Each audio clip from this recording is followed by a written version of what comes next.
አክብሮታዊ ሰላምታችን በያላችሁበት የምድር ዳርቻ ሁሉ ይድረሳችሁ የምንላችሁ የተከበራችሁና የተወደዳችሁ የጣና ቴሌቪዥን ቤተሰቦች እንደምንዋላችሁ።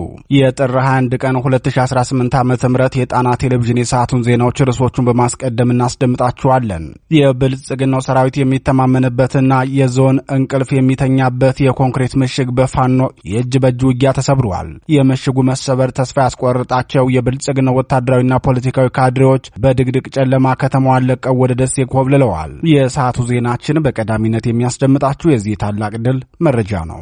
ብልጽግና ከፍተኛ የሎጂስቲክ ክምችቱን ካምፕ ውስጥ እንዳስቀመጠ ከተማውንና ቀጠናውን ለቆ ለህወሓት አስረክቦ ወጥቷል። ይህን ክስተት የተመለከቱ የአካባቢው ነዋሪዎች የሐላላ ኬላውን ድራማና የሰሜን እዝን ሸፍጥ በድጋሚ ፈጽመውታል ሲሉ የሁለቱን ጸረ አማራ ኃይሎች ድርጊት ገልጸውታል። እኛም በዝርዝር እናስደምጣችኋለን። ያለን ዕድል ፋኖነት ብቻ ነው። ይህን አንጀት አርስ ንግግር የተናገሩት የጎጃም አርሶ አደሮች ናቸው። እንኳን ዛሬ አንዱ ናችሁልንና ተጠናክራችሁልን ይቅርና ትናንትም በተበታተን አሰላለፍና ባልጠነከረ የትጥቅ አቅም ላይ ያላችሁን በእናንተ በልጆቻችን ላይ እምነቱ ነበረን በማለትም የአማራን ህዝብ የህልውና ትግል በሁሉም መስክ እንደሚደግፉት ተናግረዋል። ዝርዝሩ ይደመጣል። ብልጽግናና ህወሓት ከክህደት ጋብቻቸው መልስ ወደ ጦርነት ገብተዋል። ህወሓት እንደለመደው አስቀድሞ ጦርነቱን የጀመረ ሲሆን ብልጽግና በበኩል ወደ ትግራይ አውሮፕላን በረራን አቋርጦ በምትኩ ድሮን ለመላክ የተሰናዳ ይመስላል። ወደ መቀሌ ድሮን እንጂ ቦይንግ አላበርም ያለው ብልጽግና አውሮፕላን በረራዎችን ሲያቋርጥ በቀጣይም ኢንተርኔትንም ሊዘጋ እንደሚችል ተገምቷል።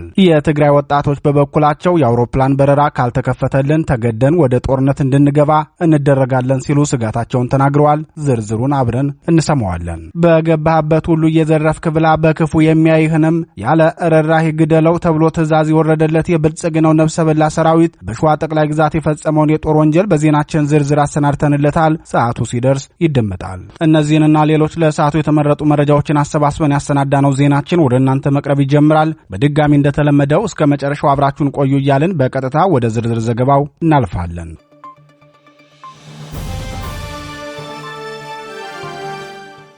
ፋኖ በጨበጣ ውጊያ ድል ተቀዳጀ። የአማራ ፋኖ ብሔራዊ ንቅናቄ አጼ ምኒልክ ህዝብ በተውለደሬ ወረዳ ከሐይቅ ከተማ በቅርብ ርቀት ልዩ ስሙ ቆሎ ባቄላ ተብሎ በሚጠራው አካባቢ ላይ የሚገኘውን የብልጽግና ምሽግ ተቆጣጠረ።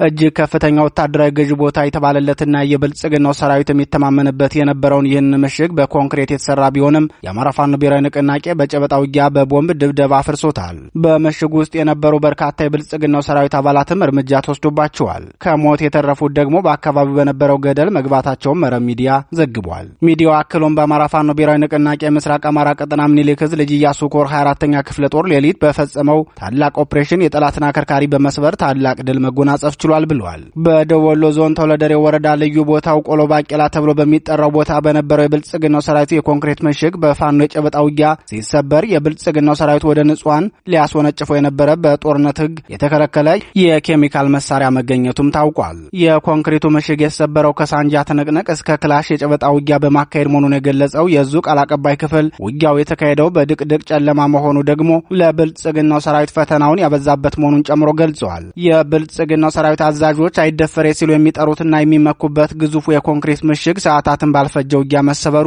የፋኖን ውጊያ የመፈጸም አቅም ማደጉን እንደሚያሳዩ ወታደራዊ ተንታኞች ተናግረዋል። የብልጽግናውን የኮንክሪት ምሽግ የሰበሩት የልጅ ኢያሱ ኮር ሰራዊት ተዋጊዎች 15 ክላሽንኮቭ መሳሪያዎችን ከነተተኳሾቻቸው እንዲሁም ሌሎች ለትግሉ አስፈላጊ ወታደራዊ ግብዓቶችን ከበርካታ ወታደሮች ጋር በእጃቸው አስገብተዋል። የተሰበረው ግዙፍና የኮንክሪቱ ምሽግ ብልጽግና በቀጠናው ታማኝ የካድሬ መዋቅር ክይበታለሁ ብሎ ከሚመጻደቅበት ሐይቅ ከተማ በውስን ኪሎ ሜትሮች ርቀት መሆኑ የስርዓቱን ፕሮፓጋንዳ በዜሮ ያባዛበት ሆኗል። ኦፕሬሽኑ የተሰራበትና የተሰራው የኮንክሪት ምሽግ ቆሎ ባቄላ አካባቢ ከሐይቅ ከተማ ከ10 ኪሎ ሜትር ያነሰ ርቀት ያለው ሲሆን የፋኖን ታላቅ ኦፕሬሽን የሰሙ ሐይቅ ከተማ የነበሩ የስርዓቱ ወታደራዊ አዛዦችና ካድሬዎች በደረቅ ሌሊት ወደ ደሴ ከተማ መሸሻቸውን የአካባቢው ነዋሪዎች ተናግረዋል። በከተማዋ መሃል ሹምሳ ተብሎ በሚጠራው ተራራማ ስፍራ ላይ ሰፍረው የሚገኘው ቀሪው የብልጽግናው ሰራዊት ባጠመደው ከባድ መሳሪያ ቆሎ ባቄላ ለነበሩ ጓዶቹ ሽፋን ሲሰጥ ያደረ ቢሆንም የአንድ ወታደርን ሕይወት መታደግ እንዳልቻለና የፋኖንም ክንድ መቋቋም አለመቻሉ ታውቋል።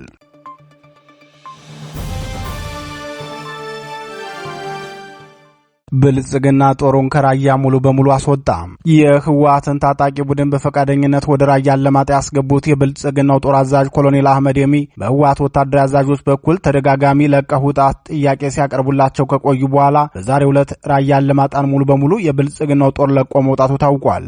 በወልቃይት አቅጣጫ ጦርነት ከከፈተ አራተኛ ቀኑን ያስቆጠረው የህወሓት ታጣቂ ቡድን ዛሬም በጠለምት በከባድ መሳሪያ የታገዘ ውጊያ እያደረገ መሆኑን የገለጹት ምንጮቻችን በወልቃይት አቅጣጫ ጦርነት ከከፈተ አራተኛ ቀኑን ያስቆጠረው የህወሓት ታጣቂ ቡድን ዛሬም በጠለምት በከባድ መሳሪያ የታገዘ ውጊያ እየተደረገ መሆኑን የገለጹት ምንጮቻችን አስቀድሞም በተለያየ ምክንያት በርካታ ጦርና አስተዳደራዊ መዋቅርን በዘረጋበት በራያ አላማጣን በርካታ ሰራዊቱን እያስገባ መሆኑ ተገልጿል። እንደ ምንጮቻችን ገለጻ የብልጽግናው ሰራዊት አላማጣ፣ አሰና፣ ኮረም ከተሞችን ሲለቅ በርካታ ወታደራዊ ሎጂስቲኮችን ትቶ ነው የወጣው ሲሉ ተናግረዋል። የብልጽግናው መከላከያና የፌዴራል ፖሊስ ኃይሎች ከራያ ለቀው ሲወጡ ሙሉ ሎጂስቲካቸውን ትተው መውጣታቸውን ተከትሎ የህወሓት ታጣቂዎች ወደ ካምፕ በመግባት ሙሉ ንብረቱን ሲከፋፈሉ እንዳረፈዱ ተገልጿል። ክስተቱ የተፈጸመው ማለትም የብልጽግናው ሰራዊት ከፍተኛ መጠን ያለው ወታደራዊ ሎጂስቲክ ትቶ የወጣው በህወሓትና በብልጽግና ስምምነት ሳይሆን እንዳልቀረ አስተያየት ሰጥተዋል። ከዚህ በተጨማሪም ህወሓት ከ15 በሚበልጡ ወታደራዊ ተሽከርካሪዎች በርካታ ቁጥር ያለው ሰራዊትና የጦር መሳሪያ አላማጣ ከተማ ላይ እንዳራገፈ የዓይን እማኞች ለጣቢያችን ገልጸዋል። የብልጽግናው ሰራዊት አላማጣና ኮረም ከተማ ለቆ መውጣቱን ተከትሎ የህወሓት ታጣቂዎች በከተማው እየዞሩ በሁሉም የአማራ ተወላጆች ላይ ያነጣጠረ ጥቃት እየፈጸሙ ስለመሆናቸው የአካባቢው ነዋሪዎች ገልጸዋል።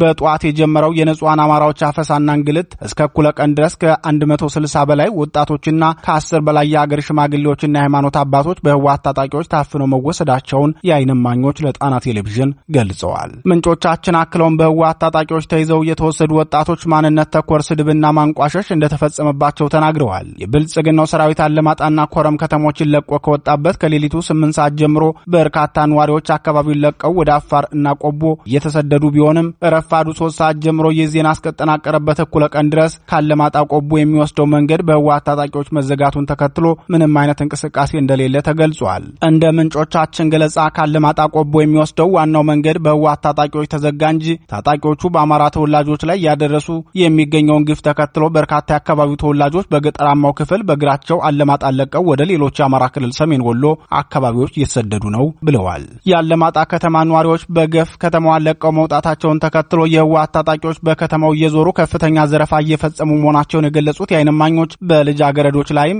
የአስገድዶ መድፈር ወንጀሎችም እንደተፈጸሙ ጨምረው ገልጸዋል። በሌላ በኩል በጠለምት አውራጃ ወራ የፈጸመው የህወሓት ታጣቂ ቡድን በትናንትናው ዕለት በብልጽግናው ሰራዊት በኩል በተፈጸመበት ጥቃት ጉዳት ማስተናገዱን ተከትሎ ከ5 በላይ አርሚዎች ወደ ቀጠናው እንዳስገባ የጣና ቴሌቪዥን ወታደራዊ ምንጮች ገልጸዋል። ህወሓት ዛሬ አዳሩን ያስጠጋቸው ታጣቂ በአርማደጋ በማይተክሌትና ቡያ አካባቢ ከፍተኛ የሆነ እንቅስቃሴ እያደረገ ሲሆን የጣና ቴሌቪዥን ምንጮች በአካባቢው የከባድ መሳሪያ ተኩስ እንደሚሰማ ጨምረው ገልጸዋል። በዚህ ቀጠና የገባው የህወሓት ታጣቂ ኃይል በተለይም ወደ ጠገዴና ወደ ወልቃይት የሚወስዱ መንገዶችን ለመያዝ ከፍተኛ ጥረት እያደረገ እንደሆነ ገልጸው ወደ ስፍራው ያቀናው የተከዜ ዘብም ከፍተኛ ተጋድሎ እያደረገ መሆኑን አስታውቀዋል።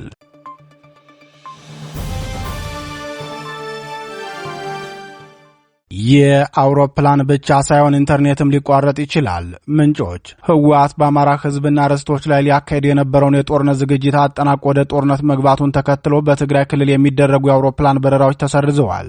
ምንጮች አክለውም የኢንተርኔት አገልግሎትም ሊቋረጥ ይችላል ሲሉ ቀጣይ የብልጽግናውን ስርዓት እቅድ ተናግረዋል። ህወሓት በ2013 ዓ.ም የከፈተውን ጦርነት ተከትሎ በትግራይ ክልል ለ3 ሳምንታት የቆየ ጦርነት መካሄዱ የሚታወስ ሲሆን ከ3 ሳምንታት ውጊያ በኋላ የህወሓት አብዛኛው ኃይል ተመቶ መሪዎቹም ከመቀሌ ሸሽተው ቆላ ተንቤን በረሃ ለ8 ወራት መክረማቸው አይዘነጋም። ሆኖም ከ8 ወራት በኋላ የብልጽግናው ስርዓት ወደ ጦርነቱ ስቦ ያስገባው የኤርትራ ሰራዊትና የብልጽግናው ሰራዊት በቅንጅት በፈጸሙት የጦር ወንጀል ተጠያቂ ላለመሆን ህወሓትን ወደ አማራ ክልል ስቦ በማስገባት በአማራ ህዝብ ላይ የከፋ ግፍና የጦር ወንጀል እንዲፈጸምበት ማድረጉ ይታወቃል። በዚህ ጦርነት ከ600 ሺህ በላይ የህወሓት ታጣቂ ቡድን የተገደለ ሲሆን በርካቶች አካል ጉዳት ደርሶባቸዋል። ያንን ጦርነት ያስቆመው የፕሪቶሪያ ድርድር ህወሓት ታጣቂ ኃይሉን እንዲበትን የታጠቀውን የቡድን መሳሪያ ለብልጽግና እንዲያስረክብና የትንኮሳ ድርጊቱንም እንዲያቆም የሚያዝ ነበር። ሆኖም ህወሓት በስምምነቱ የፈረመውን ውል ከመፈጸም ይልቅ በብልጽግናው ስርዓት ድጋፍ ሰጭነት የበለጠ ራሱን ሲያጠናክርና ለዓመታት ለጦርነት ዝግጅት ሲያደርግ ቆይቷል። ይህን ሁሉ ዝግጅት ሲያደርግ የቆየው ህወሓት ከፍተኛ የሰራዊት ማንቀሳቀስ ሲያካሄድ ከቆየ በኋላ ባለፉት 3 ቀናት ተከዜን ተሻግሮ በአማራ ህዝብ ላይ ጦርነት ከፍቷል። ይህን ጦርነት ተከትሎም ብልጽግና ወደ ትግራይ ክልል የሚደረጉ የአውሮፕላን በረራዎችን ሙሉ በሙሉ አቋርጧል። ተቋርጧል። የአውሮፕላን በረራዎቹ መቋረጥ ደግሞ በትግራይ ክልል ህዝብ ላይ 3 ስጋቶችን መደቀኑን አስተያየት ሰጪዎች ለጣና ቴሌቪዥን ተናግረዋል። እንደ አስተያየት ሰጪዎች ገለጻ የትግራይ ክልል ህዝብ ያደረበት ስጋት የአውሮፕላን በረራ ከተቋረጠ ሙሉ ጦርነት ይካሄዳል የሚል ሲሆን ሌላው ስጋታቸው ደግሞ በክልሉ የኢንተርኔት አገልግሎት ሊቋረጥ እንደሚችል ከልምድ ተነስተው መተንበያቸው ነው። ሌላውና ሶስተኛው የስጋታቸው ምንጭ ደግሞ ህወሓት ለጦርነት በርካታ ወጣቶችን አስገድዶም ቢሆን ሊመለምል ይችላል የሚል መሆኑን ይናገራሉ። በተለይም ስለ ሶስተኛው ስጋት ሲናገሩ ህዝቡ በጦርነት ስጋት በአየርና በየብስ ከክልሉ ሲፈልስ ቆይቷል። የየብሱን ፍልሰት ለማስቆም ህወሓት የወሰደው እርምጃ ኬላ ማብዛትና ጥብቅ ቁጥጥር ማድረግ ሲሆን የአውሮፕላን ተጓዦችን ደግሞ ወጣቶች ከክልሉ እንዳይወጡ አየር ማረፊያዎች ላይ ክልከላ በማድረግ ነበር። የአሁኑ የአውሮፕላን በረራ መሰረዝም ህወሓት በርካታ ወጣቶችን አስገድዶም ቢሆን ወደ ጦርነት እንዲያስገባቸው ሊያደርገው ይችላል ብለዋል። በአሁኑ ሰዓት በትግራይ ክልል ከፍተኛ ውጥረት መፈጠሩን የሚናገሩት ምንጮቻችን በተለይም የገንዘብ ዝውውርና የገበያ ሁኔታ ወከባና ጭንቀት የበዛበት ሆኗል። ፕሪቶሪያ ላይ ጦርህን በትን ሲባል ጭራሽ በአርሚ ሲያደራጅ የከረመው ህወሓት የጦርነቱ ዓላማም ራያና ወልቃይትን እናስመልሳለን የሚል ነው። ገብረ እግዚአብሔር ገብሩ የተባሉት የታጣቂ ቡድኑ ቃል አቀባይ ሰሞኑን በሰጡት ማብራሪያ ትዕግስታችን አልቋል፣ ከዚህ በኋላ ወደ ጦርነት እንገባለን እንጂ አንለማመጥም፣ የትግራይን ህዝብ ይዘን የማናሸንፈው ኃይል የለም ብለው መናገራቸው አይዘነጋም። ይህን በተናገሩ በቀናት ልዩነት ተከዜን ተሻግረው ጦርነት በጠለምት ወረዳዎች ጦርነት ከፍተዋል። ይህን ጦርነት ተከትሎም በትግራይ ክልል ከአውሮፕላን በረራ ጀምሮ የኢንተርኔት አገልግሎት መቋረጥና ምናልባትም የባንክ አገልግሎትም ሊዘጋ እንደሚችል የፖለቲካ ተንታኞች ይናገራሉ።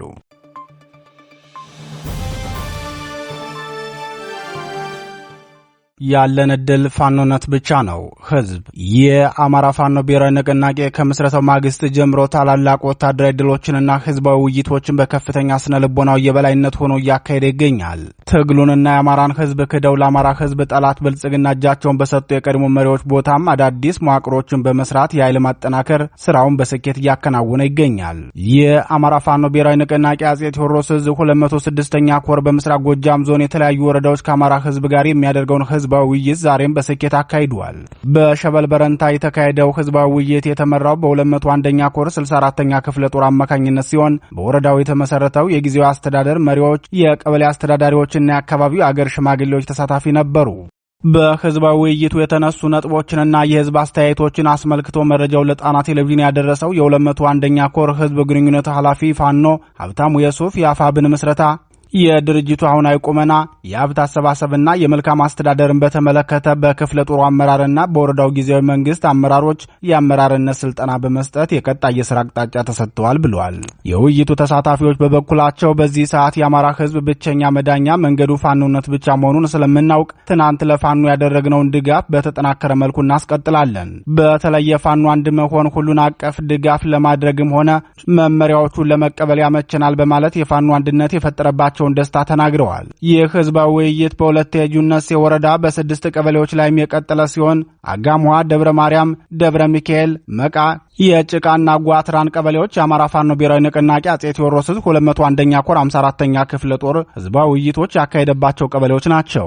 የትግሉን ወቅታዊ ሁኔታ መገምገምና የግምገማ ሪፖርት የትግሉ ደጀን ለሆነው ህዝብ ማሳወቅ፣ በተዋቀረው ጊዜያዊ አስተዳደር የፍትህ አሰጣጥ ጋር በተያያዘ የታዩ ክፍተቶችን ማረምና ማሻሻል፣ ፋይናንስና ሎጂስቲክስ አሰባሰብን ህጋዊ መስመር ማሳወቅ፣ የቀበሌዎች የጸጥታ ጉዳይና የወጣቶች ተወካዮችን አስመርጦ በማስገምገም በአዲስ የማዋቀር ስራ በ6ቱም ቀበሌዎች ተካሂዷል። የውይይቱ ታዳሚዎችም ለፋኖ ትግል እስከ መጨረሻው ድጋፋቸውን እንደሚቀጥሉ ገልጸው የአጼ ቴዎድሮስ ዕዝ ባለፉት 2 ወራት ከመዋቅር ሪፎርም በኋላ ያካሄደውን ወታደራዊ ፖለቲካዊ እንቅስቃሴም አድንቀው ተናግረዋል። በተጨማሪም የአማራ ህዝብ አንድ አታጋይ ድርጅት በመመስረቱ ደስታቸውን ገልጸው ድርጅቱ ተጠናክሮ እንዲቀጥል የህዝብን ፍላጎትና ጥቅም አስጠብቆ ታግሎ እንዲያታግል ጥሪ አቅርበዋል።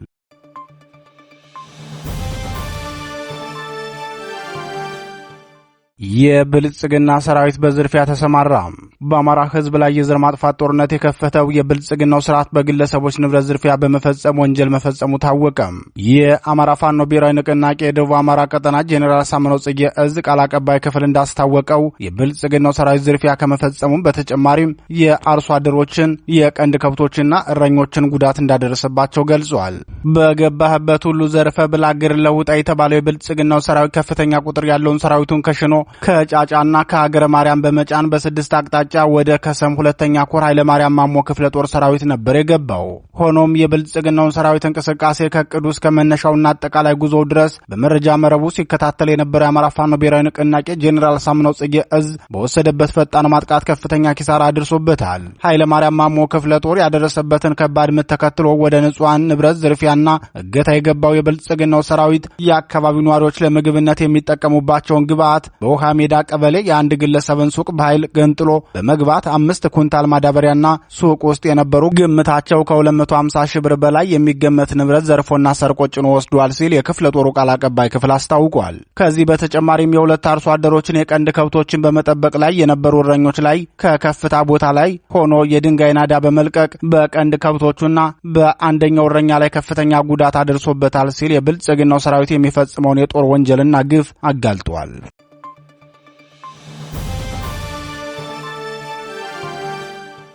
ክቡራትና ክቡራን ዜናዎቻችን የተከታተላችኋቸውን ይመስሉ ነበር። በምሽቱ የጣና ዜናችን እስከምንገናኝ በዚሁ ተሰናበትን። ጤና ይስጥልን።